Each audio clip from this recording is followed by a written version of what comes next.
Hey, thanks for clicking on this video. Let me start by saying I hope everybody out there is doing well. I saw this set on the marketplace about 4 or 5 months ago. I didn't end up getting it, but the next day I saw somebody post it in a group saying if anybody local was interested in it to contact them, so I did. Obviously it's in rough shape, but I thought it would make a decent set to just keep out here in the garage for me to play around with, and if somebody wants to try out a piece of gear while they're here, it's already set up. So I contacted the person. His name's Charlie. He lives about a half hour away. So we ended up agreeing on $200 minus the snare that he got with it, which was a nice, I think it was like an 80's Supra 6.5, which I saw pictures of and it cleaned up really nice. So even though this set's really rough, I thought it was easily worth the $200. It took us a couple months to get together because at the time Charlie was still in college. Really good kid, younger dude, into vintage drums. I love seeing younger people into vintage drums because they're going to be the caretakers of this stuff. They're going to move this hobby forward when us old guys are gone. So I started like I always do, stripping them down. I didn't completely strip these. My goal here isn't to restore them. I just wanted to get them cleaned up and playable. You can see there's some mildew staining in the bass drum, but all the other shells are in actually really good condition besides the wrap, obviously. So here I'm just throwing all the little bits in some Evaporust to soak overnight. Then onto the shells, I started by spraying everything down with Crud Cutter and just wiping them down really good, getting all the dirt and dust and grime off of them.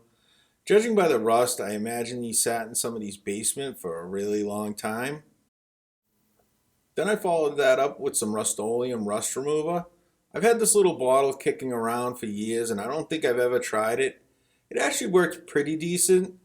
So I wiped all the shells down with it and I scrubbed it into the rust a little bit. Then after I cleaned that off, I followed it up with some Neverdull. I'm just trying to use products that I have kicking around. Neverdull works pretty well. And this is also a good time to experiment with different things, see what works best on what.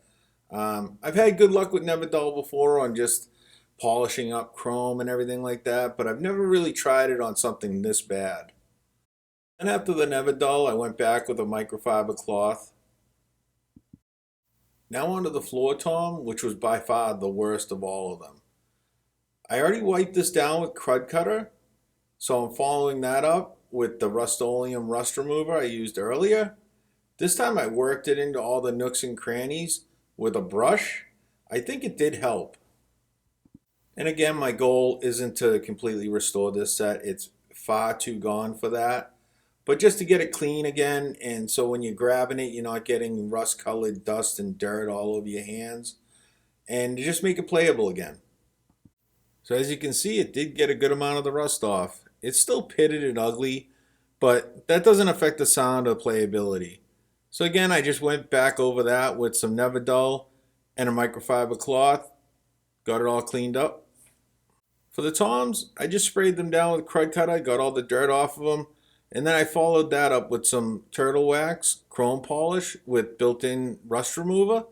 I've had pretty good luck with it on light rust, and I didn't have a ton of time to spend on this set, and honestly, it's just not worth spending a ton of time on it until I do finally get to the point where I'm going to strip it and decide to change the finish itself.